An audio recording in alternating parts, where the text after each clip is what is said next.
Honorable Prime Minister.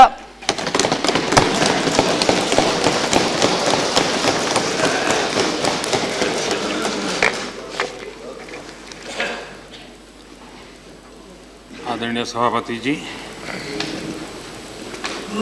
आदरणीय राष्ट्रपति जी के उद्बोधन पर धन्यवाद प्रस्ताव पर यहाँ विस्तार से चर्चा हुई है। मैं भी आदरणीय राष्ट्रपति जी के अभिभाषण पर धन्यवाद प्रकट करने के लिए उपस्थित हुआ हूँ और इस सदन को भी प्रार्थना करने के लिए उपस्थित हुआ हूँ कि हम सब सर्वसम्मति से आदरणीय राष्ट्रपति जी के अभिभाषण को, इस धन्यवाद प्रस्ताव को पारित करें। चर्चा में सभी आदरणीय सदस्यों ने विस्तार से मार्गदर्शन किया है। मैं सबका आभारी हूं। एक बात सही है कि ये सदन काउंसिल ऑफ स्टेट्स है। हम में से कई सदस्य ऐसे होंगे जब उस राज्य का प्रतिनिधित्व किया होगा तब उस राज्य की जनता का मूड एक होगा और आज उस राज्य की जनता का मूड दूसरा है। वहां राजनीतिक परिस्थितियां बदल चुकी हैं, जनता ने निर्णय बदले हैं और उस अर्थ में काउंसिल ऑफ स्टेट्स के हिसाब से उन राज्य की जो भावनाएं हैं, वहां की जो सरकार है उसकी भावनाएं हैं, जो कि वहां की जनता ने चुन करके बिठाई है, उसका प्रतिनिधित्व यहां होना बहुत आवश्यक भी है, स्वाभाविक भी है। हम किस दल के प्रतिनिधि हैं उससे ज्यादा हम जिस राज्य का प्रतिनिधित्व करते हैं उस राज्य में आज व्यवस्था जो है उसका प्रतिनिधित्व उतनी ही हमारी जिम्मेवारी बनती है। और उस अर्थ में ये सदन जनमत का भी आदर करेगा। ये सदन जनता ने जो अपनी आशा अपेक्षाओं को लेकर के देश को सरकार दी है, उस सरकार का, उसके निर्णयों का आलोचना विवेचना के साथ भी देश को आगे बढ़ाने के लिए साथ सहयोग करना और साथ सहयोग लेना, ये हम सबकी मिलीजुली जिम्मेवारी है। और मुझे विश्वास है कि उस मिलीजुली जिम्मेवारी निभाने में हम पीछे नहीं हटेंगे। दूसरा, लोकतंत्र में न धमकियां किसी की चली हैं न चल सकती हैं।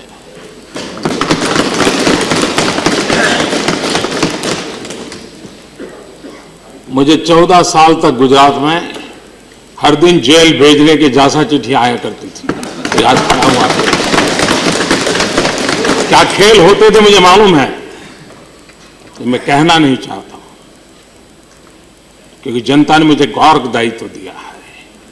लेकिन कभी न कभी तो इतिहास के पन्नों पर ये चीजें आके रहने वाली है और इसलिए धमकियों का चरित्र किसका है, भाषा किसकी है, ये सब जानते हैं। लोकतंत्र में आपातकाल में क्या कुछ जुल्म नहीं हुए थे, इससे बड़ी धमकियां क्या होती है। लेकिन ये देश झुका नहीं था और इसलिए जो बातें कही नहीं गई है, कृपा करके ऐसी बातों को किसी के मुंह में न डाला जाए, न डाला जाए। कानून के तरीके से ही देश चलना चाहिए, कानून के दायरे में चलना चाहिए। और इसलिए यहां पर यह भी बात होती है, कुछ नया नहीं है, योजनाएं पुरानी हैं। सवाल मैंने उस सदन में भी कहा था, इस सदन में मुझे दोहराना पड़ रहा है, योजनाएं नई हैं, पुरानी हैं, ये विवाद हमें दूर तलक ले जाएगा। मुद्दा समस्याएं पुरानी है, चिंता समस्याओं की है, समस्याओं के समाधान के रास्ते खोजने की है।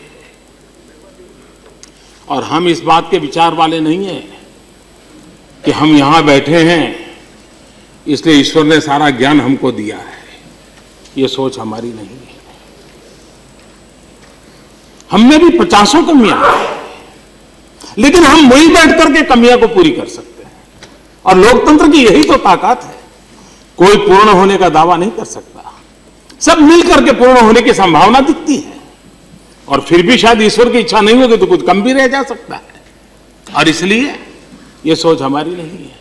इस सदन ने कभी ये नहीं सुना होगा, और मैं शायद सच निकलूंगा, इस सदन ने कभी ये नहीं सुना होगा कि ट्रेजरी बेंच पर बैठ करके जो आज वहां बैठे हैं उन्होंने कभी ये कहा हो कि इस देश को आगे बढ़ाने में किसी औरों का भी योगदान था। जो आजादी के आंदोलन की क्रेडिट किसी को देने को तैयार नहीं है, वो विकास की यात्रा में औरों के भागीदारी को कैसे स्वीकार करेंगे।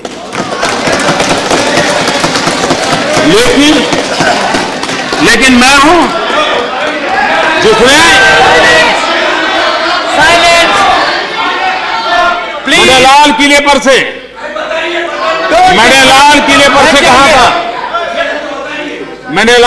से कहा था ये देश आगे ले जाने में अब तक की सभी सरकारों का योगदान है, अब तक के सभी प्रधानमंत्रियों का योगदान है, सभी राज्य सरकारों का योगदान है। इसी सदन में मेरे पिछले भाषण को देख लीजिए, इन्हीं शब्दों को मैंने जिम्मेवारी और गर्व के साथ कहा हुआ है। हम ये नहीं मानते हैं और हम तो ये भी सोच नहीं रखते हैं कि देश का जन्म 1947 15 अगस्त को हुआ था। ये हमारी सोच नहीं है। ये देश सदियों से, सहस्त्र वर्षों से बना हुआ है। ऋषियों ने, मुनियों ने, आचार्यों ने, भगवंतों ने, शिक्षकों ने, मजदूरों ने, किसानों ने, खेत और खलिहान में पसीना बहाने वाले लोगों ने यह देश बनाया है। सरकारों ने देश नहीं बनाया। हम तो आते हैं, व्यवस्थाओं को चलाते हैं, फिर चले जाते हैं। और इसलिए कृपा करके हम जो है ही नहीं, या जो आपके भीतर पड़ी हुई चीजें हैं, जिसको आपने जिया ऐसे ही है, कम से कम आप जिस नजरिए से जिए हो उस नजरिए से हमें जीने के लिए मजबूर मत करो। और नहीं आप हमें उस प्रकार के आभूषणों से नवाजित करने की कोशिश करें। आपने कहा योजनाओं का, मैं जरा सुनाता हूं। मैं बहुत लंबा जा सकता हूं, 84, 86 तक जा सकता हूं, लेकिन मैं उतना समय नहीं लूंगा।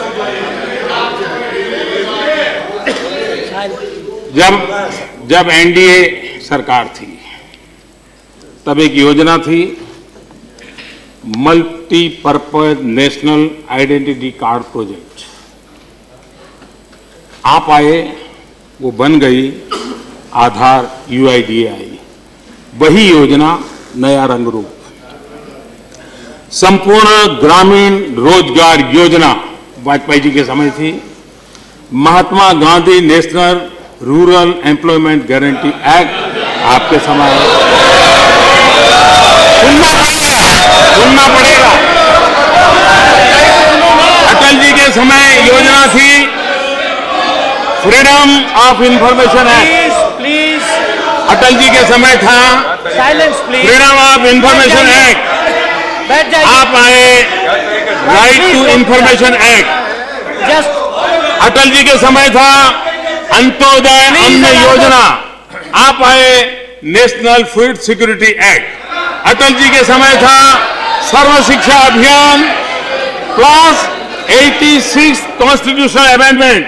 आप आए right of children to free and compulsory education act. Atal ji के समय था स्वर्णिम जयंती ग्राम स्वराज योजना। आप आए नेशनल रूरल लाइवलीहुड मिशन। अटल जी के समय था टोटल सैनिटेशन कैंपेन। आप आए निर्मल भारत अभियान, अटल जी के समय था insurance regulatory and development authority, आप आए pension fund regulatory and development authority act.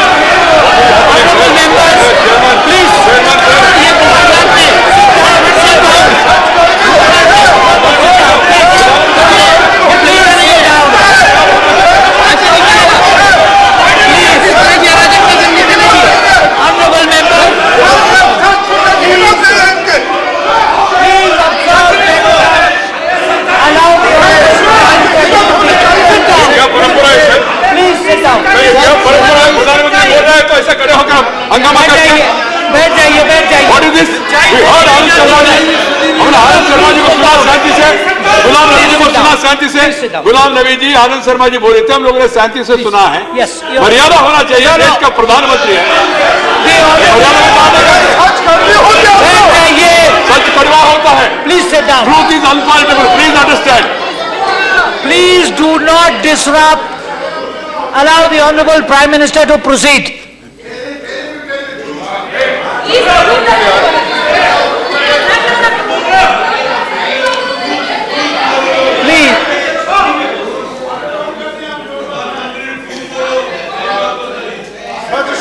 आदरणीय सभापति जी, बैठ जाइए। सर क्या हो रहा है? वो नहीं सुनना चाहिए तो बता दिए, समाप्त करना है क्या? Please proceed. चुप रहिए आप।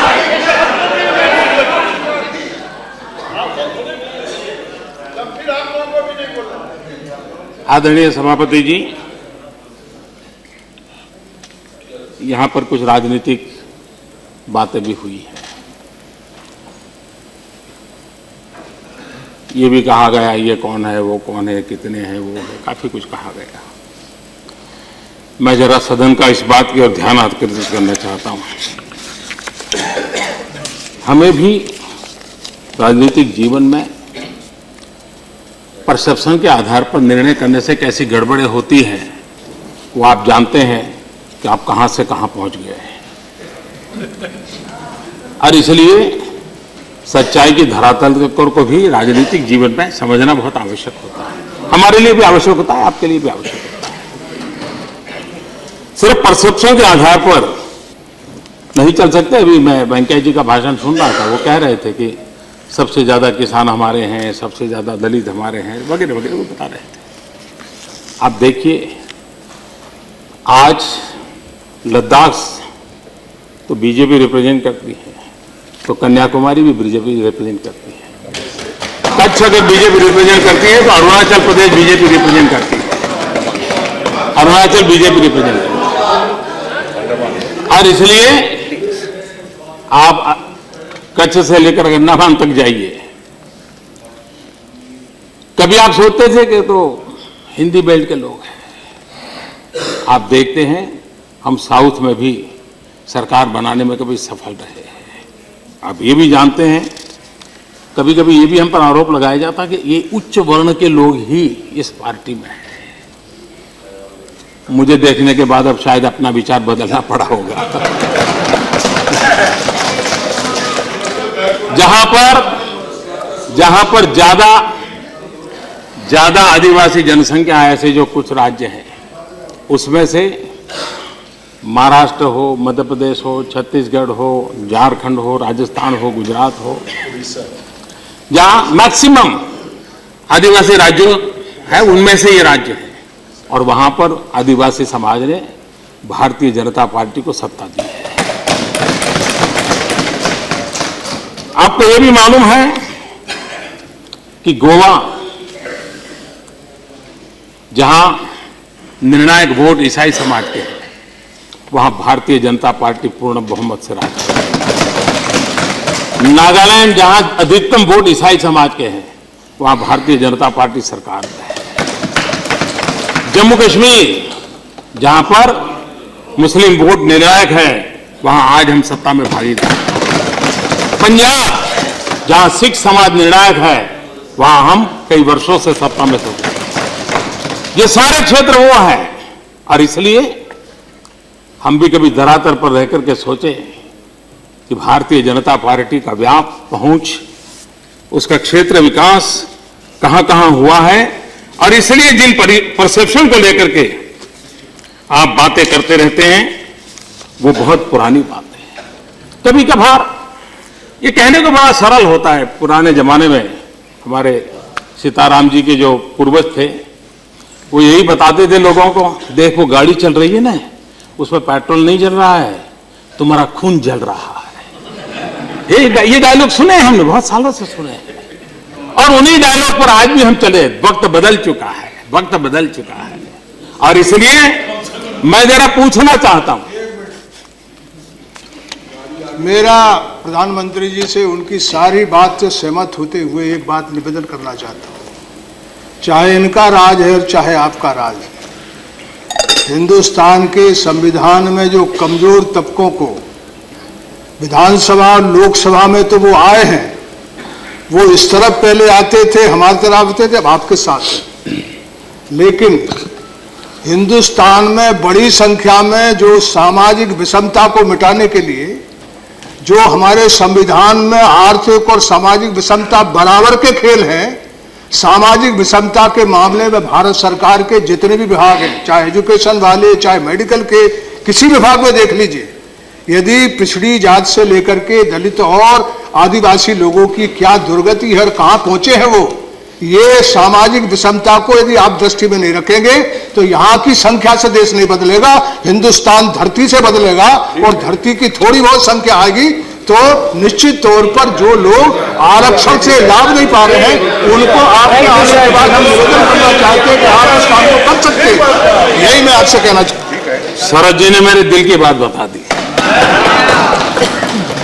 और मैं उनका आभारी हूं। और कभी आपको मौका पड़े तो एक किताब है सामाजिक समरसता, आप उसको जरूर पढ़िए, जिसमें आपको चाहिए जो आपके भाव हैं उसकी विस्तार से मैंने व्याख्या की है और आपको आनंद होगा। मैं वो आनंद आपका होगा ऐसा नहीं कह रहा हूं।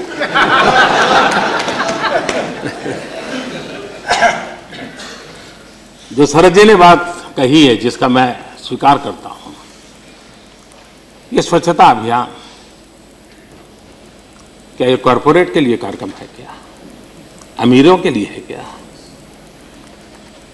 क्वालिटी ऑफ लाइफ के लिए हमारा हिंदुस्तान का गरीब तरस रहा है, झुग्गी झोपड़ी में रहने वाला तरस रहा है, क्या हम स्वच्छता नहीं दे सकते? और उस अभियान को जब मैं चलाता हूं तो मैं उस गरीब की आवाज सुनता हूं, माताओं बहनों के सम्मान की बात करता हूं। जनधन योजना, इस देश के गरीब के बैंक अकाउंट खुले, क्या ये कॉरपोरेट का कार्यक्रम है क्या? जनधन योजना, प्लीज, जनधन योजना, ये गरीबों के बैंक के खाते खुले हैं, ये न अमीरों का कार्यक्रम है न कॉरपोरेट वर्ल्ड का कार्यक्रम है। स्कूल में टॉयलेट, ये कौन सी स्कूल है जहां गरीब के बच्चे जाते हैं? सरकारी स्कूल जो गरीब के बच्चे जाते हैं, झुग्गी झोपड़ी में रहने वाले बच्चे जाते हैं, ड्राइवर का बेटा जाता है जिसको अब एस्पिरेशन है बच्चों को पढ़ाना है, टॉयलेट नहीं है। टॉयलेट की मैं बात कर रहा हूं, उसके लिए मैं लगा हुआ हूं। क्या ये अमीरों का कॉर्पोरेट वर्ल्ड का कार्यक्रम है क्या? मैं सॉइल हेल्थ कार्ड की बात कर रहा हूं, किस किसान के लिए? गरीब किसान के पास कम जमीन है, पर ड्रॉप मार क्रॉप की मैं बात कर रहा हूं, क्यों? छोटा किसान है, जमीन कम है, उसकी उपज ज्यादा कैसे पैदा, उसके लिए मशक्कत कर रहा हूं। क्या ये कॉर्पोरेट वर्ल्ड का कार्यक्रम है क्या? क्या ये अमीरों के खजाने में जाने वाला काम है क्या? हम कोल ऑक्शन करते हैं, कोल ऑक्शन से पैसा आता है हिंदुस्तान का पूर्वी बेल्ट, जिसके पास इतनी प्राकृतिक संपदा है, बिहार हो, झारखंड हो, पश्चिम बंगाल हो, आसाम हो, पूर्वांचल हो, इतनी प्राकृतिक संपदा, ओडिशा, इतनी प्राकृतिक संपदा के बावजूद भी गरीबी उनका पीछा नहीं छोड़ रही है। क्या उन राज्यों को गरीबी से बाहर लाना है कि नहीं लाना है? क्या हिंदुस्तान का पश्चिमी छोर का विकास होता रहेगा? मेरे मन में दर्द है, जब तक हम हिंदुस्तान का ये संतुलित विकास नहीं करेंगे देश आगे नहीं बढ़ेगा। और इसलिए कोल ऑप्शन से पैसा जाएगा वो इन्हीं राज्यों के पास जाएगा क्योंकि कोल उनके पास है, और गरीबी के खिलाफ लड़ाई लड़ने के लिए, राज्यों को आगे बढ़ाने के लिए उनको एक बहुत बड़ी ताकत मिलेगी। क्या ये अमेरिका के लिए हो रहा है क्या? ये क्या कॉर्पोरेट वर्ल्ड के लिए हो रहा है क्या? गंगा सफाई, इस देश की 40% जनसंख्या डायरेक्ट और इनडायरेक्ट रूप से गंगा के साथ जुड़ी हुई है। आर्थिक दृष्टि से गंगा सफाई किसी के लिए श्रद्धा का विषय हो सकता है, गंगा सफाई किसी के लिए एनवायरमेंट का विषय हो सकता है, लेकिन गंगा सफाई एक बहुत बड़ा इकोनॉमिक प्रोग्राम भी है, एक आर्थिक चेतना जगाने वाली ताकत रखता है। ये वहां के इलाके के गरीब से गरीब लोगों की आर्थिक जीवन में बदलाव लाने का एक बहुत बड़ा साधन बन सकता है। ये सरकार आखिरी छोर पे बैठे हुए दरिद्र नारायण की सेवा करने के लिए अपने संकल्प को लेकर के चल रहा है। स्किल इंडिया, आनंद जी बता रहे थे, मैं बताना नहीं चाहता हूं कि कितनी कमेटियां बनी, कितने मिशन बने, कितने लोग आए, कितने लोग गए, मैं इसकी चर्चा नहीं करना चाहता हूं। लेकिन सारी दुनिया, समृद्ध से समृद्ध देश भी एक विषय पे फोकस करके काम कर रहा है, स्किल डेवलपमेंट। हम सबकी जिम्मेवारी है कि हम अच्छे ढंग से, हमारे पास डेमोग्राफिक डिविडेंड है। अगर डेमोग्राफिक डिविडेंड है, उसके पास भुजाएं हैं, तो उसके हाथ में हुनर भी चाहिए।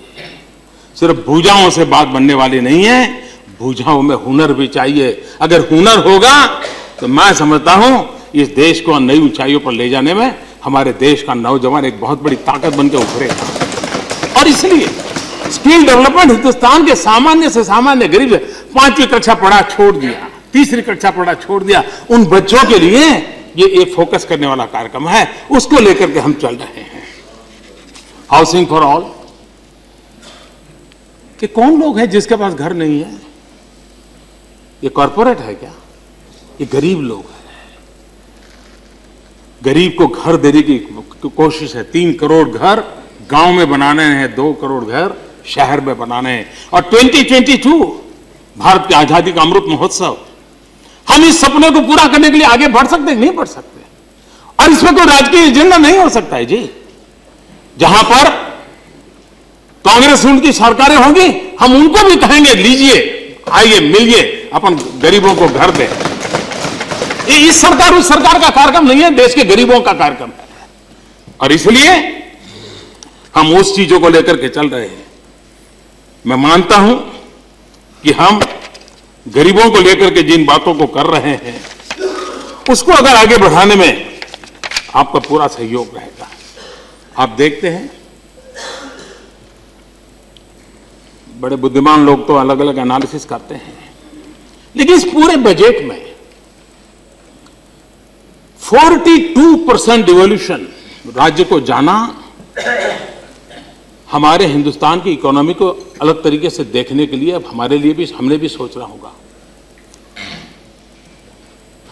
अब देश के विकास की हम बात करेंगे तो राज्य की संपदा और राष्ट्र की संपदा, इस मिलाकर के हमको योजनाओं को एक परिप्रेक्ष्य में देखने का समय आ चुका है।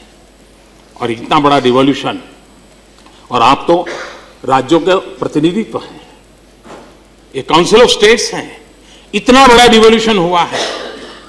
वे पैसे इंफ्रास्ट्रक्चर में जाएं, विकास में लगे, आप देखिए वहां की इकोनॉमी जनरेट होना शुरू हो जाएगा। और मैं आग्रह करूंगा, आप माननीय सदस्य राज्यों को रिप्रेजेंट करते हैं, इतनी बड़ी अमाउंट जब राज्यों के पास गई है तो उस अमाउंट का उपयोग सच्चे अर्थ में विकास में हो।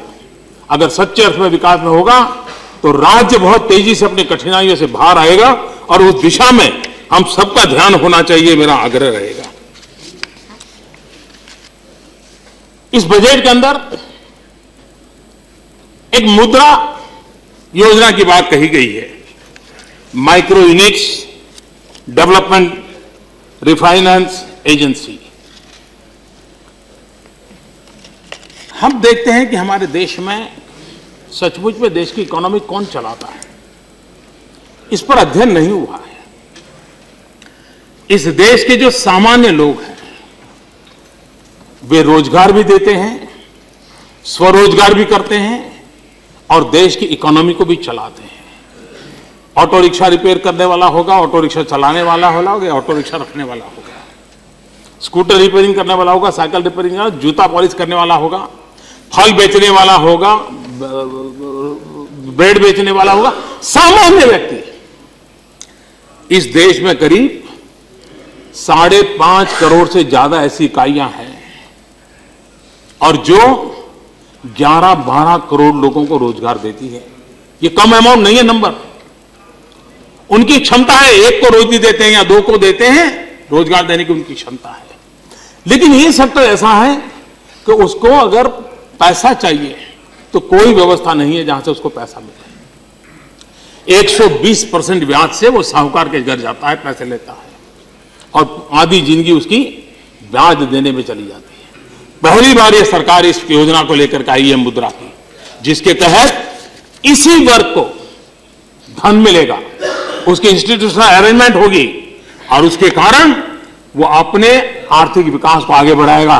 और मैं मानता हूं देश को आर्थिक प्रगति पर ले जाने वाले जितनी और पहलू है, ये बराबरी के साथ खड़ा रहेगा यूनिट और देश को नई ऊंचाइयों पर ले जाए। एक ऐसा नया क्षेत्र है जिस पर हमने फोकस किया है और मुझे विश्वास है तो नई ऊंचाइयों पर ले जाने में तो फायदा करेगा। ये लोग वो कौन है?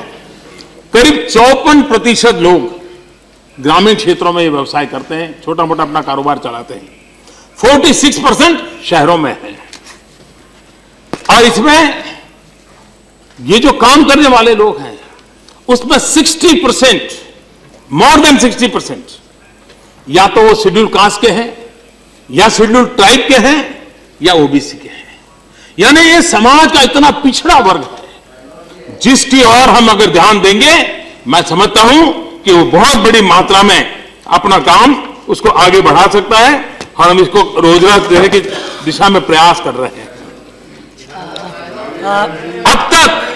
अब तक जो इनको इंस्टीट्यूशनल फाइनेंस होता था,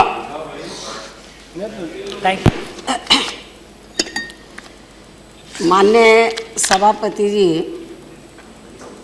माननीय प्रधानमंत्री जी ने जो खास तौर से रोजगार के संबंध में जो सबसे ज़्यादा फायदा वीकर सेक्शन के लोगों को होने का जो बताया गया है, तो इस संबंध में मेरा माननीय प्रधानमंत्री जी से ये कहना है कि परम पूज्य बाबा साहब डॉक्टर भीमराव अंबेडकर के अथक प्रयासों के कारण तो देश में SC ST और OBC के लोगों को, पहले SC ST के लोगों को, बाद में आर्टिकल 340 के तहत OBC के लोगों को मंडल कमीशन की रिपोर्ट के तहत इनको आरक्षण की सुविधा मिली, शिक्षा में, सरकारी नौकरियों में और राजनीति में।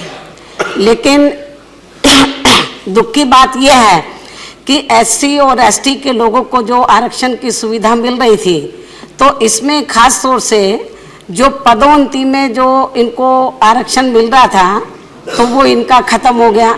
और इसके अलावा इतना ही नहीं, तो इस वर्तमान सेंटर की गवर्नमेंट में बीजेपी के नेतृत्व में जो NDA की सरकार चल रही है, तो ये सरकार जो बार बार ये कहती है कि हम पूंजीपतियों का ध्यान नहीं रख रहे हैं, बड़े बड़े उद्योगपतियों का ध्यान नहीं रख रहे हैं, हम जो गरीब लोग हैं, वीकर सेक्शन है, उनका ध्यान रख रहे हैं। लेकिन इस सरकार में खास तौर से SC ST के लोगों का बड़ा उत्पीड़न हो रहा है, क्योंकि जो और इस सरकार में बड़े पैमाने पर जो, एक मिनट भाई, आप मेरी बात तो सुन लीजिए। इस सरकार में आप मेरी बात तो सुने, आप सुन लीजिए। इस सरकार में जो बड़े बड़े कार्य हैं वो प्राइवेट सेक्टर को दिए जा रहे हैं और प्राइवेट सेक्टर में SC ST के लिए आरक्षण की व्यवस्था नहीं है।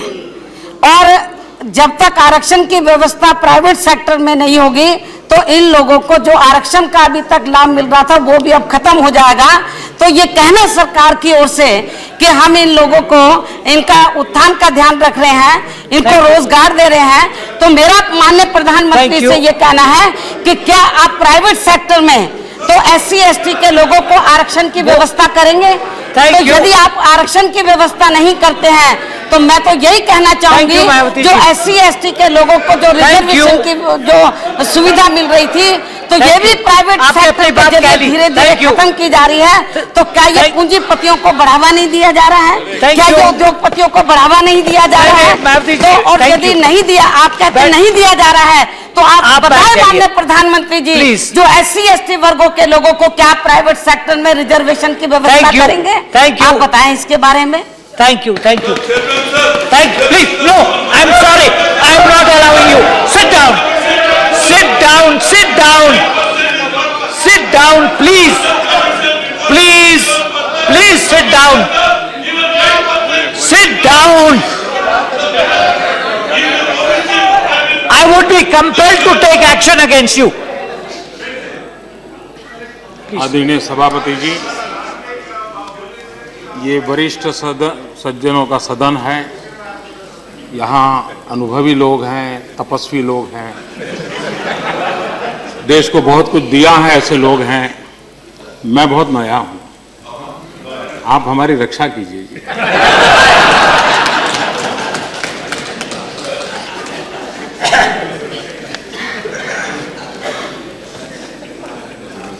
आदरणीय सभापति जी,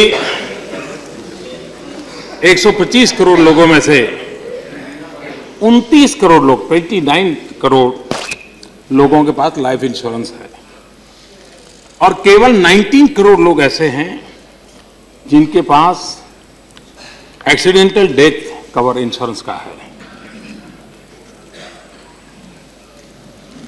केवल 6 करोड़ लोग ऐसे हैं जिनके पास ऑर्गेनाइज पेंशन स्कीम का कवर है।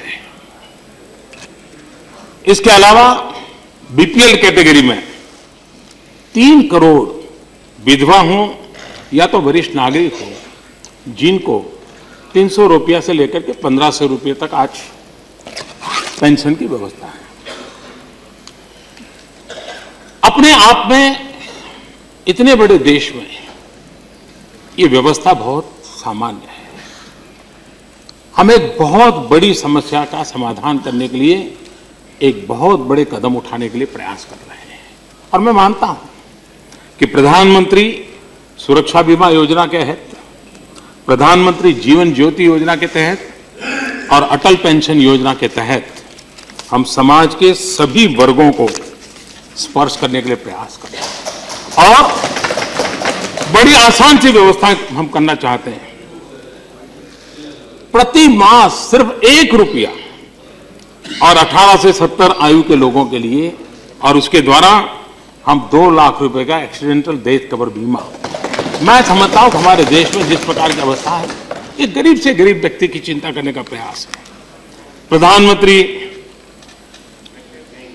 जीवन ज्योति योजना साल भर के 330 रुपये यानी प्रतिदिन ज्यादा से ज्यादा 1 रुपया उसको, और वो भी 18 से 50 साल की उम्र के लोगों के लिए जिसमें कोई मेडिकल टेस्ट कराए बिना उसका इंश्योरेंस होगा। और ये स्वाभाविक क्रम में भी मृत्यु हो जाए तो भी उसको 2 लाख रुपए का बीमा उपलब्ध होगा उसके परिवार के लिए। अटल पेंशन योजना, पेंशन राशि के विकल्प में किसी को अगर 60 साल के बाद 1000 रुपये पेंशन चाहिए, 2000 चाहिए, 3000 या 5000 चाहिए, जितना पेंशन चाहिए उसके हिसाब से ये योजना काम करेगी। अगर कोई 20 साल का युवक इससे जुड़ता है और यदि वह 5000 रुपये का पेंशन चाहता है 60 साल के बाद, तो उसको 60 साल की आयु तक 248 रुपया कंट्रीब्यूट करना होगा और वो 60 साल के बाद जीवन भर प्रति मास 5000 रुपये की पेंशन उसको मिलती रहेगी। और अगर वो पहले उसका स्वर्गवास हो गया तो ये पेंशन उसकी पत्नी को कंटिन्यू रहेगी।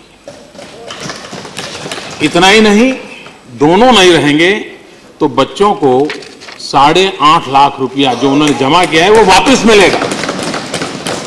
यानी हमारे देश में एक सोशल सिक्योरिटी के विषय में जो एक अवेयरनेस चाहिए, देश जहां पहुंचा है वहां हमारे समाज के इस तबके के आखिरी जिंदगी के लिए एक संतोष और सुरक्षा का भाव हो, उसकी दिशा में हमने काम करने का एक प्रयास शुरू किया है। और एक प्रकार से सारे देश को, किसान, हमारा किसान की मांग रहे थे, मैं इतनी मेहनत करता हूं, बूढ़ा हो जाता हूं, बच्चे अलग कर देते हैं, मेरे पास पेंशन होता तो इस व्यवस्था के कारण किसान को भी पेंशन मिलेगा। गृहिणी है, बुढ़ापे में अगर बच्चे ने छोड़ दिया और घर में बच्चे नहीं है, परेशानी है, तो पेंशन स्कीम से उसको लाभ मिलेगा। एक नया प्रयास हमने किया है गोल्ड बॉन्ड का, और उसमें भी हम देखते हैं देश आजाद हुआ, लेकिन अभी भी हमारे गोल्ड का हॉलमार्क कोई इनको विदेशी हॉलमार्क से चलता है। ये मन को चुभता है कि हमारे देश के हॉलमार्क का गोल्ड नहीं होना चाहिए क्या, और इसलिए अब कॉइन होगा, गन्नी होगी, बिस्किट होगा अशोक चक्र के एम्बार के साथ, और जिसका दुनिया में भी पहुंच होनी चाहिए उस दिशा में हम आगे बढ़ाना चाहते हैं। कभी कभी कुछ चीजें होती हैं जो स्वाभिमान से जुड़ जाती हैं, उसके कारण बहुत बड़ी ताकत खड़ी हो जाती है। हम सॉवरिन गोल्ड बॉन्ड की बात करते हैं, आज कहते हैं हमारे यहां 20,000 टन सोने की बात होती है। अब हमारे आनंद शर्मा फिर खड़े हो जाएंगे, वो कहेंगे मोदी ने 20,000 टन कहा था, दिखाएं। मैं कहता हूं कि ऐसा कहा जाता है, ऐसा कहा जाता है। Please, बैठ जाइए please. No interventions, please. Please do not intervene. No, he is not conceding. He is not conceding, please. I'm sorry. आज हम सोने का हम उपयोग नहीं कर सकते हैं। Please resume your सोने का Please resume your place. He is not conceding. No, he is not conceding. Please sit down. Sharma Saab, please don't. He is not conceding. Please sit down. Please. आज gold monetisation इतनी बड़ी मात्रा में एक प्रकार से वो डेड मनी की अवस्था में पड़ा है। वो अगर सर्कुलेशन में आता है तो देश की इकोनॉमी को एक बड़ा ड्राइविंग मिलता है, और इसलिए हम चाहते हैं, पहले नियम था कि आधे किलो से कम नहीं, अब कोई नियम नहीं रखना चाहते हम, थोड़ा सा भी हो रखो, पैसे लो और अपना गाड़ी आगे बढ़ाओ। मैं समझता हूं इसके कारण बहुत बड़ी मात्रा में ये जो हमारा डेड मनी एक प्रकार से गोल्ड के रूप में पड़ा है, एक बहुत बड़ा इकोनॉमी को बूस्ट मिलेगा। उसी प्रकार से हम सोवरिन गोल्ड बॉन्ड के लिए आगे बढ़ना चाहते हैं। जरूरी नहीं कि आप मेटल प्रत्यक्ष ले, आप कागज के रूप में भी गोल्ड ले सकते हैं, और जब कागज वापस देंगे उस समय का जितना गोल्ड होता होगा वो आपको मिल जाएगा। एक प्रकार से इंपोर्ट एक्सपोर्ट की जो हमारे इम्बैलेंस रहता है उसको भी बैलेंस करने के लिए उसके कारण प्रयास होगा। एक ऐसी योजनाएं हैं जिसके कारण मैं समझता हूं कि काफी लाभ होगा। एक बात निश्चित है, देश में अच्छी स्थिति लाने के लिए अच्छी नीति की भी जरूरत है, अच्छी रीति की भी जरूरत है। अकेली नीतियों से परिणाम नहीं आएगा, अकेली रीति से ही नहीं आएगा, नीति और रीति का कॉम्बिनेशन चाहिए। नीति और रीति की पटरी पर ही विकास की गाड़ी आगे बढ़ सकती है, और इसलिए हमारी कोशिश यह है कि हम अपनी ऐसी कार्यशैली को विकसित करना चाहते हैं जिस कार्यशैली के द्वारा हम आगे बढ़ना चाहते हैं। यहां पर श्रीमान गुलाम नबी जी ने भी और श्रीमान आनंद जी ने भी अफसरों के तबादले को लेकर के बड़ी पीड़ा व्यक्त की, और मैं देख रहा हूं जैसे पानी में चना सूखता है ऐसे सूख रहे हैं लोग। इतना दर्द हो रहा है इनको कि ट्रांसफर हो गई। मैं जरा कहना चाहता हूं, उपदेश देने से पहले जरा हम भी आईने में देख लें अपने आप को। 2004 में आपकी सरकार बनी थी, 2004 में सरकार बनते ही आपने एक पल के विलंब बिना कैबिनेट सेक्रेटरी को हटा दिया था। आपकी 2004 में सरकार बनी थी, आपने सीनियरिटी को छोड़ करके फॉरेन सेक्रेटरी की नियुक्ति की थी। 2004 में आपकी सरकार बनी थी, आपने पल भर में होम सेक्रेटरी को निकाल दिया था। 2004 में आपकी सरकार बनी थी, आपने महत्वपूर्ण डिफेंस सेक्रेटरी को पल भर में निकाल दिया था। इतना ही नहीं, आपने अपमानित करके गवर्नरों को अंधेरे में रख करके निकाल दिया था। हमने ये काम नहीं किया। और गुलाम नबी जी, आप तो हेल्थ मिनिस्टर, आप हेल्थ मिनिस्टर थे, जब आप ही के विभाग का एक सेक्रेटरी पोलियो के लिए यूएन का सम्मान प्राप्त कर रहा था, एक हाथ में यूएन का सम्मान चल रहा था और दूसरे हाथ में आपने निकाल दिया था। और इसलिए हम क्या क्या खोलना चाहते हैं तय करें। मैं नया हूं लेकिन खजाना बहुत बड़ा है। और इसलिए हम उस दिशा में जाना चाहते हैं कि नहीं जाना चाहते, वो हम तय करें।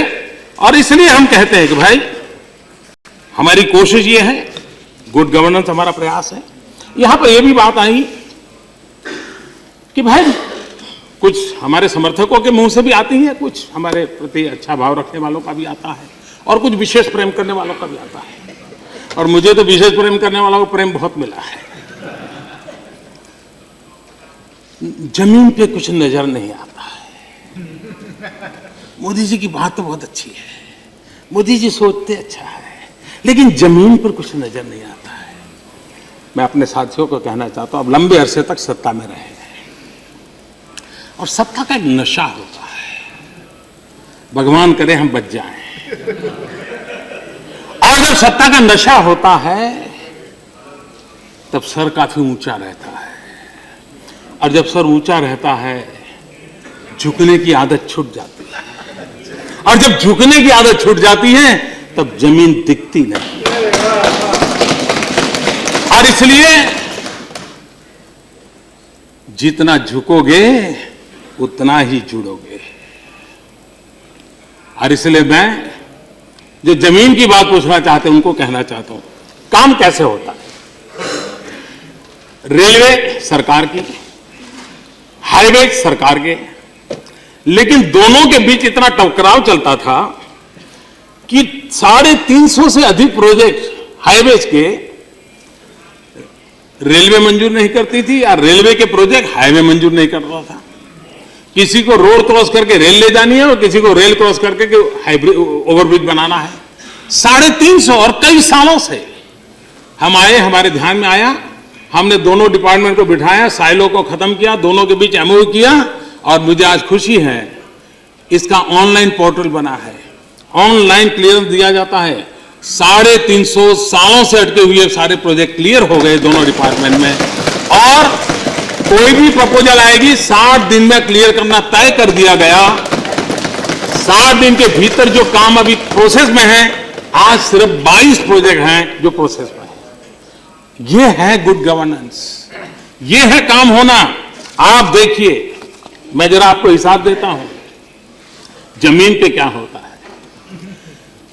2000 यूपीए के समय की मैं बात करता हूं,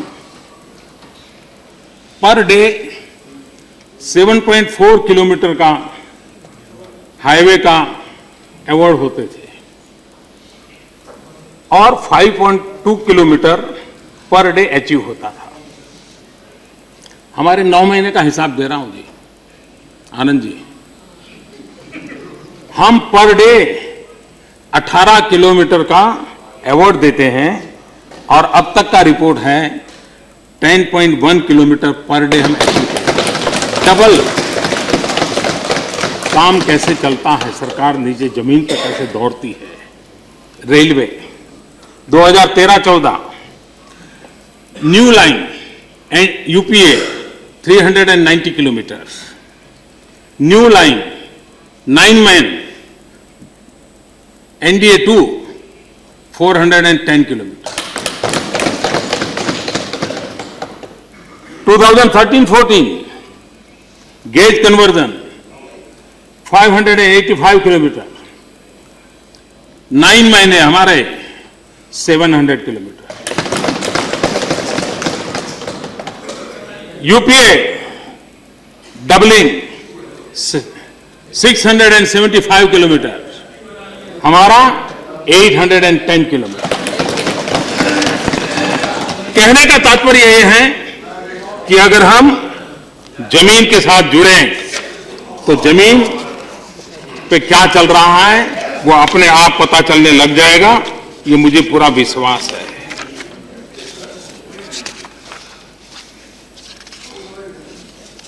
एक आदर्श ग्राम योजना, मुझे खास करके कुछ माननीय सांसदों का आभार भी व्यक्त करना है, उनका अभिनंदन करना है। करीब 660 सांसदों ने इस काम को आगे बढ़ाया है, और बड़े मनोयोग से आगे बढ़ाया है। कुछ लोगों की जो मुझे जानकारी, ऐसे ही मुझे उल्लेख करना अच्छा लगता है, खास करके मैं आदरणीय मोतीलाल जी की बात करना चाहूंगा। मोतीलाल जी बोरा, मोहाली, उन्होंने उस गांव को इतना बढ़िया सा काम किया है जी छत्तीसगढ़ में। उन्होंने सभी राशन कार्ड धारकों को जन धन के अकाउंट खुलवा दिए और खुद ने इंटरेस्ट लिया, आधार कार्ड से जोड़ दिया और सरकारी वितरण की दुकान की निगरानी और चौकसी कमेटियों का निर्माण किया है ताकि पीडीएस सिस्टम का लाभ गरीब से गरीब को मिले। ये आदरणीय मोतीलाल जी ने इस काम को लागू किया।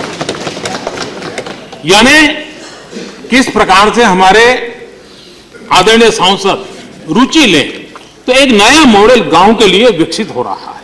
मेरे पास कईयों की जानकारी है।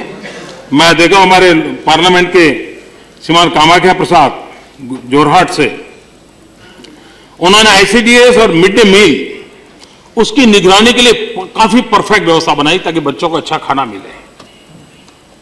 हमारे श्रीमान अशोक जी, हमारे उड्डयन मंत्री, उन्होंने भी आंध्र के अंदर एक गांव जो उन्होंने दत्तक लिया, लोग शराब पीते थे और वातावरण ऐसा बनाया कि जिसके पास शराब की दुकान का लाइसेंस था उसने सामने से होकर के कह दिया कि मैं सरेंडर करता हूं, लेकिन मैं इस गांव को शराब मुक्त करूंगा।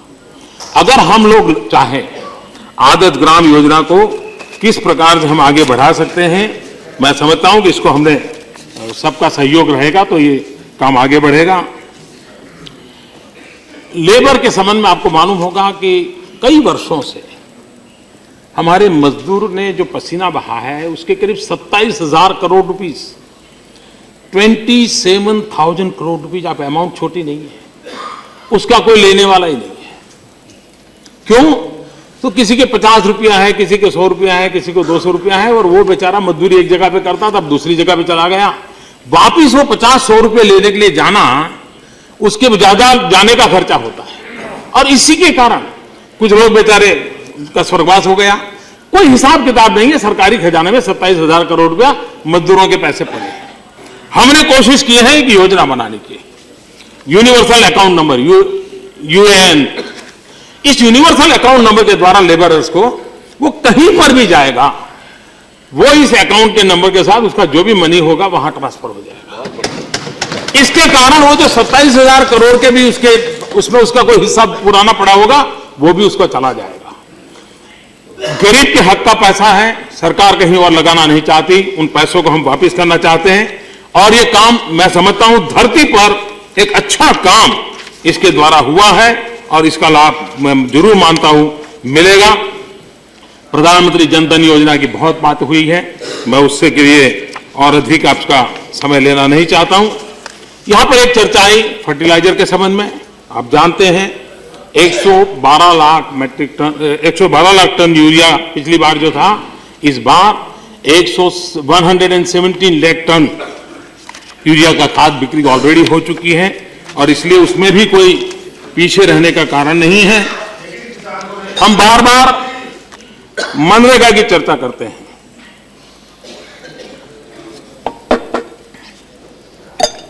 मैंने उस सदन में जो कहा है उसको रिपीट नहीं करता हूं क्योंकि वो बहुत अच्छी तरह रजिस्टर हो गया है, बात पहुंच गई है। अब देखिए, मैं एक थोड़ा आधार कार्ड जिसकी चर्चा होती है वो और मनरेगा, मुझे कंपैरिजन आलोचना करने के लिए नहीं करनी है, लेकिन मेरे में हिम्मत है कहने की और मेरे संस्कार भी है कि पुरानी सब सरकारों का कोई न कोई योगदान है, तभी तो देश यहां पहुंचा है। हो सकता है कि जहां पहुंचना चाहिए वहां पहुंचने में रुकावट आई होगी, उसमें भी योगदान होगा, लेकिन ये आधार कार्ड जिसकी चर्चा होती है, यूपीए के 45 महीने में 45 महीने यानी करीब 3.5 साल 7 करोड़ आधार आधारित हस्तांतरण हुए। एनडीए के 9 महीने में 17 करोड़ हुए। कहां 45 मंथ्स और कहां 9 मंथ्स। यूपीए के 45 महीने में 5,000 आधार नंबर मनरेगा के साथ लिंक किए गए एनडीए के 9 महीने में 8 लाख उसके साथ जोड़ दिए गए। कहां 5,000 45 महीने का और कहां 9 महीने का 8 लाख। यूपीए के 45 महीनों में 1.7 करोड़ आधार जॉब कार्ड के साथ जोड़े गए थे। हमने 9 महीने में यह काम 5 करोड़ लोगों तक पहुंचाया। कहां 1.7 और कहां 5। और इसलिए कभी कभार धरती पर, मैंने कहा, नीति और रीति दोनों की पटरी पर ही विकास होगा। हम मनरेगा की बात करते हैं, 100 दिन रोजगार की हमने गारंटी की बात कही है, गरीब परिवार को कही है। गरीब परिवारों को 100 दिन रोजगार अधिकार के सामने 2013-14 में एवरेज 42.5 दिन ही रोजगार मिला है। 42.5 यानी 50% भी नहीं पहुंचे हैं। 100 दिन की रोजगारी कितनों को मिली 2013-14 में? ओनली 6.35%। हमने, और सबसे बड़ी बात, यूपीए ने सुप्रीम कोर्ट में जब ये विषय आया मनरेगा का, तो स्वीकार किया है कि मनरेगा में 5 साल में जो 1 लाख करोड़ रुपया खर्च किया गया, हमारे पास उसका कोई ऑडिट रिपोर्ट नहीं है। ये सुप्रीम कोर्ट में दायर की गई आपकी एफिडेविट है। अब मुझे बताइए कि हम योजनाओं, उसकी चर्चा, वाहवाही, नियम कानून बड़े सब ठीक है। देश को आवश्यकता है, जो भी अच्छा है उसको हम धरती पर उतारें, गरीब के घर तक पहुंचाएं, सामान्य से सामान्य व्यक्ति के जीवन के बदलाव लाने का प्रयास करें। और आप देखेंगे 9 महीने में आप देखेंगे कि सरकार का प्रयास उस दिशा में है। यहां पर आदरणीय मायावती जी ने बुंदेलखंड की चर्चा की थी। बुंदेलखंड के 2 हिस्से हैं, मध्य प्रदेश में भी हैं, उत्तर प्रदेश में भी है। और मध्य प्रदेश के 6 जिलों के लिए 3,760 करोड़ रुपए दिए गए थे। उत्तर प्रदेश के 7 जिलों के लिए 3,506 करोड़ रुपए दिए गए थे। मध्य प्रदेश में 96% अमाउंट खर्च की गई। उसका परिणाम क्या आया?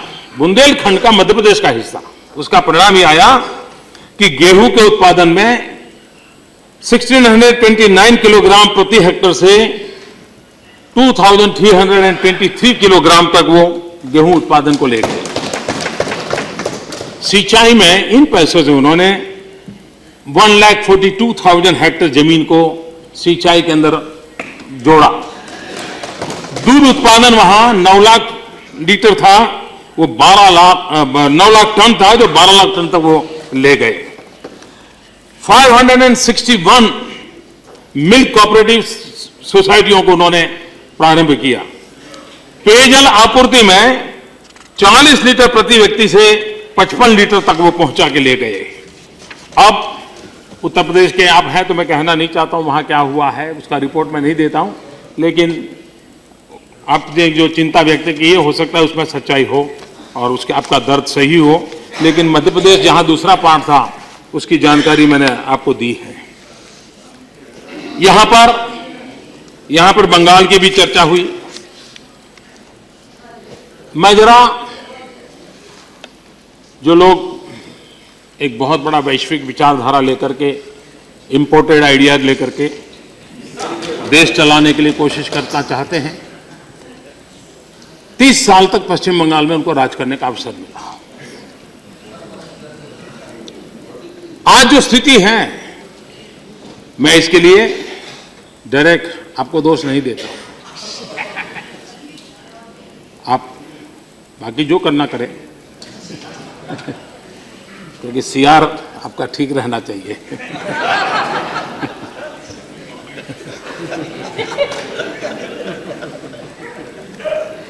30 वर्षों में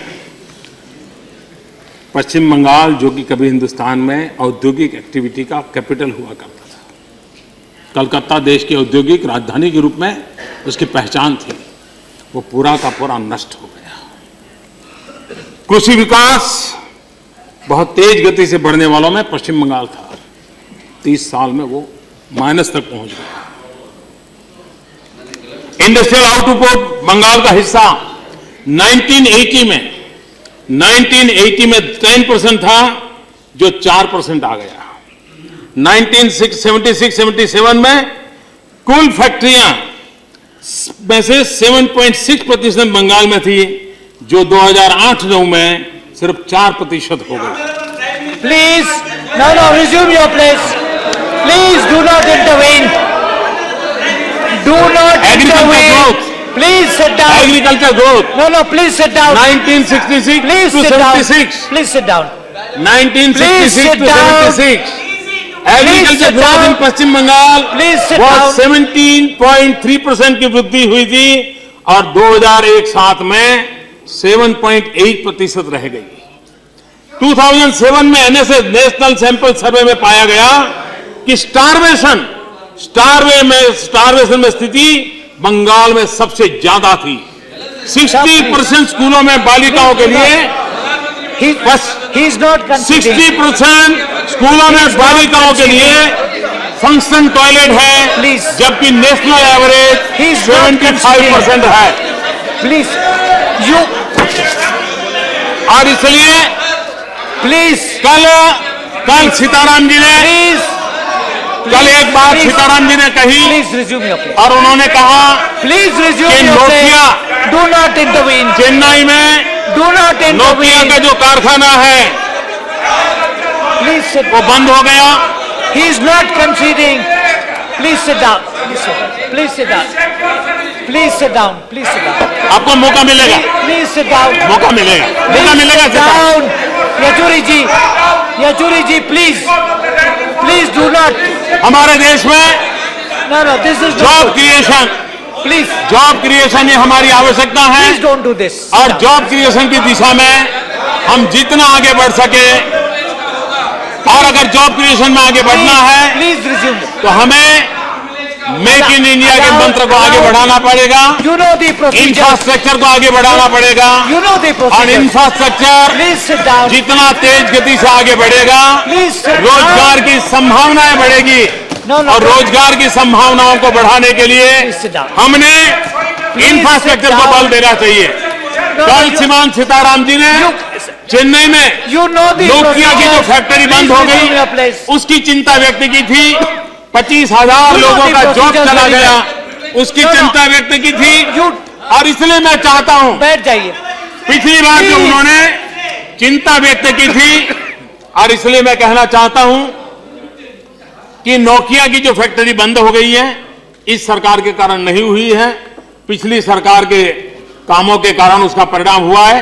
आपकी चिंता सही है, 25,000 लोग वहां बेरोजगार हो गए हैं, लेकिन मैं आपको विश्वास दिलाता हूं कि हमने एक दिशा में प्रयास शुरू किया है और उस प्रयास का परिणाम होगा कि आने वाले दिनों में नोकिया फिर से शुरू हो और लोगों को रोजगार मिले, क्योंकि हम चाहते हैं कि रोजगारी के लिए इंफ्रास्ट्रक्चर को बल देना होगा, रोजगार के लिए हमने इसको बल देना होगा और उस दिशा में हम प्रयास करने के लिए कोशिश कर रहे हैं।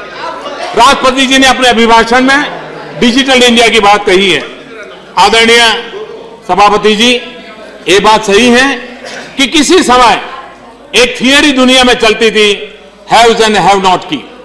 मैं समझता हूं आने वाले दिनों में डिजिटल डिवाइड भी गरीबी और पिछड़ेपन का एक कारण बन सकता है और इसलिए हमने कभी भी देश में डिजिटल डिवाइड की स्थिति पैदा नहीं होनी चाहिए और डिजिटल डिवाइड पैदा ना हो, सबको समान रूप से आज जो नया वर्ल्ड क्रिएट हुआ है उसमें गरीब से गरीब व्यक्ति का भी भारत के पास आज करीब 90 करोड़ से ज्यादा मोबाइल फोन है, देखते ही देखते 100 करोड़ तक पहुंच जाएंगे। हम मोबाइल गवर्नेंस की ओर जाना चाहते हैं। गरीब से गरीब व्यक्ति को भी मोबाइल पर इसकी व्यवस्था कैसे मिले और उसके लिए उसी प्रकार से डिजिटल इंडिया की जब बात करते हैं Please observe decorum. North east में जहां के नौजवानों को अंग्रेजी अच्छी तरह बोल सकते हैं, अंग्रेजी भाषा में पढ़े लिखे हैं, क्या हमारे बीपीओ सेंटर्स हैदराबाद, बेंगलोर, मुंबई, चेन्नई, अहमदाबाद ही चलने चाहिए कि हमारे नॉर्थ ईस्ट के इन नौजवानों के पास भी जाने चाहिए। हमारी कोशिश ये है कि उस दिशा में हम जाएं ताकि हमारे नौजवान को भी हम रोजगार की व्यवस्था करें। ब्लैक मनी के संबंध में सबने काफी चिंता जताई है। यही एक विषय है जो कुछ समय पहले कोई छूने को तैयार नहीं था, बोलने को तैयार नहीं था। हम ही बोलते रहते थे और उस समय अनेक प्रकार के आंकड़े आते थे। और मैं मानता हूं कि जिस समय सुप्रीम कोर्ट ने कहा एसआईटी बनाओ 2011 में, अगर उसी समय एसआईटी बना देते, उसी समय कार्यवाही शुरू करते, तो जो सपना हम देख रहे हैं कि इतने रुपये आते और इतने रुपये जाते, ये संभव होता। लेकिन वो समय इसलिए नहीं किया गया एसआईटी, किसी को बचाने का इंटरेस्ट था। अगर उस समय एसआईटी बन जाती और उस समय प्रक्रियाएं हुई होती तो रुपये आने जाने का जो समय मिला है वो समय नहीं मिलता। और मैं मानता हूं अभी भी देश ने एक एक पाई वापस लानी चाहिए। हम काले धन के लिए आवश्यक जो भी कानूनी व्यवस्था करनी चाहिए करते हैं। इतना ही नहीं, G20 समिट की बात हो, स्विट्जरलैंड के साथ डायलॉग की बात हो, अमेरिका के साथ एमओयू करने की बात हो, दुनिया के देशों के साथ इंफॉर्मेशन एक्सचेंज के लिए हम एमओयू करते चले जा रहे हैं। एक के बाद एक नए देश जुड़ रहे हैं, क्योंकि इंफॉर्मेशन के बिना लड़ाई नहीं लड़ पाएंगे। दूसरी तरफ भारत के नागरिकों को विदेश में उनकी कोई भी संपत्ति हो, धन हो, उसकी जानकारी देने के लिए कानूनी बंधन अब शुरू हो जाएगा और इसलिए चीजें प्रकट होगी और उसी में से हम देश का काला धन वापस लाने का हमारा संकल्प है। उस प्रक्रिया को हम पूरा करेंगे और हमने करना चाहिए। यहां पर हमारे सभी आदरणीय सदस्यों ने भूमि अधिग्रहण की चिंता की है। मैं ये वरिष्ठ जनों का सदन है, मैं आपको विश्वास दिलाता हूं, इस प्रावधान में किसानों के खिलाफ कोई भी बात हो, मैंने डे वन से कहा है, हम करेक्ट करने के लिए तैयार हैं। लेकिन जो हुआ है उसमें कमियां हैं, क्योंकि वो करने वाले में हम भी थे। हम ये मना नहीं करते कि हमने नहीं किया है। अगर अच्छा है तो हमें क्रेडिट मत दो, लेकिन पाप है तो कुछ पाप का भागीदारी हमारी भी है। लेकिन अब हमें उसमें से बाहर आना चाहिए, देश हित के लिए आना चाहिए, विकास के लिए आना चाहिए। और मैं इसको अहंकार का और राजनीति का पहलू बनाना नहीं चाहता हूं। प्रधानमंत्री कृषि सिंचाई योजना को सफल करना होगा, किसानों को पानी पहुंचाना होगा, तो इरिगेशन के लिए हमें जमीन लगेगी। हमें ग्राम सड़क बनानी होगी तो हमें जमीन लगेगी। हमें रूरल हाउसिंग करना है, गरीबों के लिए घर बनाना है तो जमीन लगेगी। और ये जमीन नहीं मिलने का प्रावधान वर्तमान कानून में नहीं है। और इसलिए दूसरा, मेहरबानी करके एक अपप्रचार हम न फैलाएं कि कॉम्पनसेशन कम होने वाला है। कॉम्पनसेशन के विषय को तस्सू भर भी हाथ किसी ने नहीं लगाया और नहीं लगने वाला है। जितना कॉम्पनसेशन तय हुआ है वही होगा। और इसलिए कृपा करके हम ये न करें। लेकिन कानून यहां बना 13 में, हुआ क्या? 14 के जनवरी में लागू हुआ। हरियाणा में जुलाई महीने में, जबकि वहां कांग्रेस की सरकार थी, उसने इसी कानून के तहत जो रूल्स बनाए, वो रूल्स के अनुसार ये कॉम्पनसेशन देने से उन्होंने मना कर दिया। इतना ही नहीं, महाराष्ट्र कांग्रेस की सरकार, कानून बनाया हमने। इसका मतलब यह हुआ कि राज्यों के लिए इस कानून के तहत काम करना मुश्किल। मैं कांग्रेस बीजेपी की बात नहीं कर रहा हूं, मुश्किल है, उनको कठिनाई महसूस हो रही है। अगर हम और इसलिए सभी राज्यों ने अपनी व्यथा, और ये तो काउंसिल ऑफ स्टेट्स हैं, राज्यों के रक्षा करना ये आपका भी दायित्व है। और इस सदन की पहली जिम्मेवारी है कि राज्यों ने जो भावनाएं व्यक्त की हैं कि हम पर यह कानून बोझ बन गया है, हमारी कठिनाइयां दूर करें। इस नए कानून से राज्यों की आशा आकांक्षा के अनुसार परिवर्तन लाने का प्रयास हुआ है। कानून रहेगा, कमियां दूर करनी है।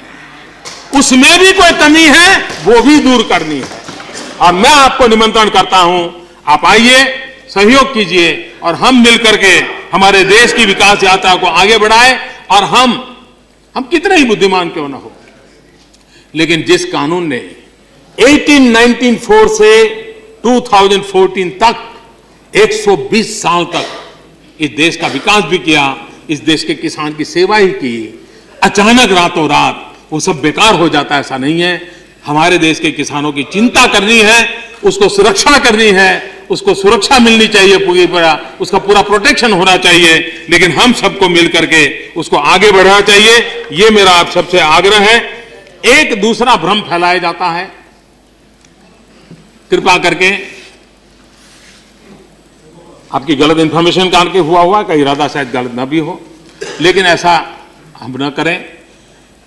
सरकार खाद्य सुरक्षा के संबंध में जो कवरेज 67% लोगों का है, गरीबों का, उसमें से कुछ भी कम करने का सरकार का निर्णय नहीं है। कृपा करके कोई कहता है 67 का 40 हो जाने वाला है, मैं मानता हूं कि ऐसा कुछ नहीं है। और कृपा करके इस प्रकार के भ्रम न फैलाए जाए और हम लोगों को तकलीफ न करें। ये जो डिवैल्यूएशन हुआ है, उनको जो काम दिया गया था वो था फूड कॉर्पोरेशन ऑफ इंडिया का रिस्ट्रक्चरिंग। देखिए, रिपोर्ट तो 50 प्रकार की सरकार में आती हैं, आप भी देते हैं, रिपोर्ट के आधार पर नहीं होता है। सरकार अपना निर्णय बताती है, सरकार का निर्णय मैं आपको बताता हूं और मैं मानता हूं कि आप सरकार के निर्णय से जुड़े हुए लोग हैं। दूसरी बात है, इस नए डिवैल्यूएशन के कारण, 42% डिवैल्यूएशन के कारण पश्चिम बंगाल को, डायरेक्ट जी, पश्चिम बंगाल को 22,000 करोड़ रुपया ज्यादा मिलेगा, आंध्र प्रदेश को 15,000 करोड़ रुपए ज्यादा मिलेगा, ओडिशा को 8,000 करोड़ रुपया ज्यादा मिलेगा। उसके साथ साथ उसके साथ साथ मैं सारा बता सकता हूं, लेकिन अभी तो मैं 3 का ही लाया हूं। सारा बजट स्पीच में है, सारा तेलंगाना भी आ जाएगा। सबको मिल रहा है, सबको 42% मिल रहा है, सबको मिल रहा है।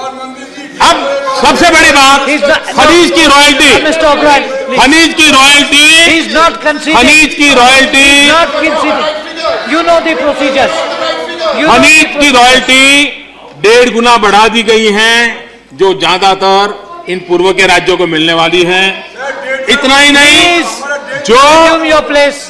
नहीं, जो कॉल ऑक्शन हुआ है उसके कारण जो पैसा आने वाला है वो भी स्टेट के पास जाने वाला है। अब तक 19 कोल माइंस का ऑक्शन हुआ है और 1 लाख करोड़ से ज्यादा रकम उसमें निकली है। ये रुपया भी इन राज्यों के पास जाने वाला है। आज हिसाब बढ़ता है कि राज्यों के पास टोटल जो अमाउंट है उसका बल्क 62% राज्यों के पास होगा, सिर्फ 38% केंद्र के पास होगा। एक पूरी स्थिति बन रही है प्लीज, और इसलिए you know the procedures, you know the procedures. कुछ लोग कहते हैं resume your place, he is not conceding. You know the procedures, Mr. O'Brien. You know the procedures. आप इसको वेरीफाई कर लीजिए। इतना ही नहीं, यहां पर विदेश नीति की भी चर्चा हुई है। विदेश नीति में ये बात सही है, आपको विरासत में मिला है। मैं आपकी चिंता से, हाँ, नहीं वो बड़ा आपको विरासत में मिला है। नहीं, आपको विरासत में मिला है, आपको विरासत में मिला है। भाई बैठ जाइए। नहीं ये आप, अरे भाई बैठ जाइए आप प्लीज। विदेश नीति की चर्चा हुई, प्लीज बैठ जाइए विदेश नीति में। This is not your time, please sit down. दुनिया के, डोंट इंटरवीन। आज हम मान के चलें, दुनिया की पहले की जो स्थिति थी, मिस्टर येचुरी प्लीज, दुनिया की जो पहले की स्थिति थी, भाई बैठ जाइए। What is this going on? आज दुनिया अलग अलग हिस्सों में बटी हुई है। Please resume your place. पहले जिस प्रकार से, प्लीज प्लीज बैठ जाइए। जिस प्रकार के खेमे थे दुनिया में, वो खेमे का रूप बदल गया है। You've had your Bharat chance के to speak. हितों की नहीं बैठ जाइए। सुप्रीम आप रक्षा, बोल चुके हैं। All यही of you हमारे have विदेश spoken. नीति के केंद्र Now बिंदु you में please है। listen. सभी सरकारों के लिए भी वही केंद्र बिंदु में बैठ होता जाइए। है और उसी को लेकर के और दुनिया की सभी बैठ शक्तियां भारत के महात्म्य को समझे। और मैंने चुनाव के पहले भी कहा Just a था minute. और चुनाव के बाद भी कहा था, प्रधानमंत्री बनने के बाद भी कहा था, Please. वैश्विक संबंधों के संबंध में हमारी सोच साफ है कि हम दुनिया के साथ अपने रिश्ते बनाना चाहते हैं। पड़ोसियों के साथ विशेष गहरे संबंध हम बनाना चाहते हैं। और हमने ये भी कहा था कि हम दुनिया के साथ अपने रिश्ते बनाएंगे, दुनिया के साथ मिलजुल करके आगे बढ़ेंगे, लेकिन हम आंख झुका करके जीना पसंद नहीं करते और आंख दिखा करके भी दुनिया के संबंध नहीं बनते हैं। इसलिए हमारा रास्ता है आंख मिला करके दुनिया में भारत का स्थान है। उसी दिशा में हम प्रयास कर रहे हैं। और आप सबको खुशी होगी, अभी अफगानिस्तान से फादर प्रेम का वापिस आना आतंकवादियों के कब्जे से, ये छोटी घटना नहीं है।